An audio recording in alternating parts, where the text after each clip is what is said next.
A produção industrial do Japão aumentou inesperadamente em 1% em setembro, em relação ao mês anterior. Na sexta-feira, as taxas de inflação, desemprego e juros do Japão foram divulgadas. Nosso convidado para falarmos sobre o assunto é o economista-chefe da Oxford Economics, Michael Taylor.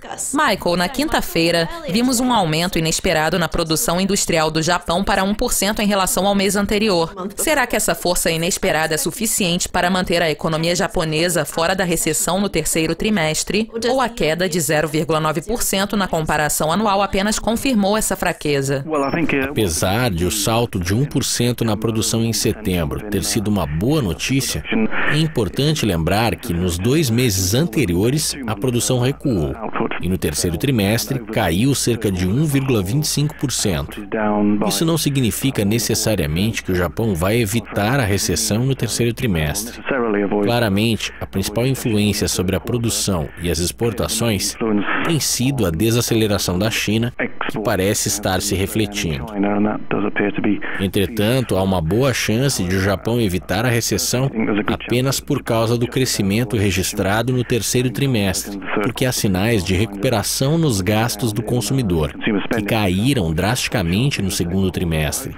Felizmente, talvez o Japão consiga evitar a recessão por pouco, e os números da produção industrial dão alguma esperança em relação ao impulso para o quarto trimestre.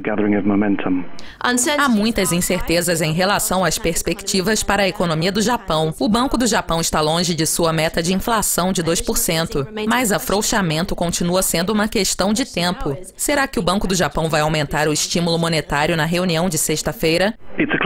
A situação está por um triz, mas em geral, eu acredito que eles vão estender o programa de QE para compras de ativos de 100 trilhões de ienes por ano, em comparação com os 80 trilhões no momento.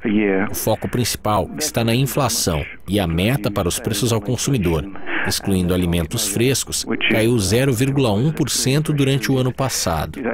Entretanto, essa queda aconteceu principalmente por causa da grande queda de mais de 10% nos preços de energia no último ano.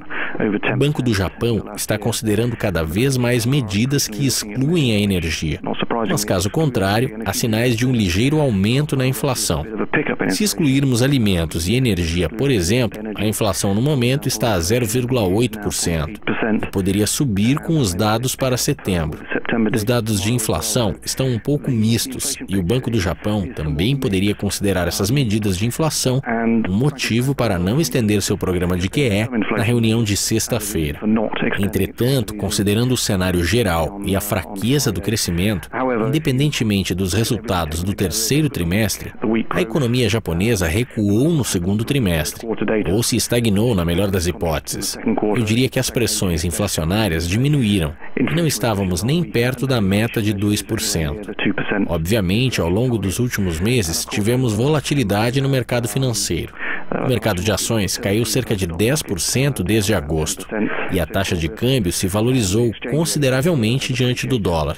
Considerando todos esses fatores, temos um forte argumento para mais afrouxamento da política monetária. Você disse que o cenário da inflação é misto. A taxa de juros e dos dados do desemprego também contribuirão para isso? Não. Na verdade, uma característica interessante da economia japonesa são os dados de desemprego no mercado de trabalho. O desemprego no Japão é muito baixo. A taxa de desemprego é de 3,4%. Se considerarmos outras medidas de demanda do mercado de trabalho, como o emprego por candidato, por exemplo, temos uma máxima de vários anos sugerindo que a demanda por emprego é muito forte. Entretanto, a demanda por emprego não está refletindo em salários mais altos. Os dados do rendimento do mercado de trabalho, que serão divulgados em breve, não estão mostrando uma alta nos salários. E isso é uma grande preocupação para o governo e para as autoridades em geral. Os dados do mercado de trabalho continuam mostrando esse estigma de desemprego muito baixo e fraco crescimento dos rendimentos. As taxas de juros na curva de rendimento de 3 meses a 10 anos são muito baixas, o que reflete os efeitos do afrouxamento do Banco do Japão nos últimos anos.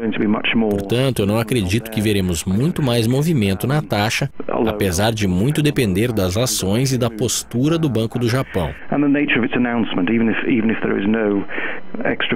Mesmo que não houvesse mais flexibilização quantitativa na sexta-feira, eles poderiam ter indicado que ainda têm a intenção de implementá-la no futuro próximo.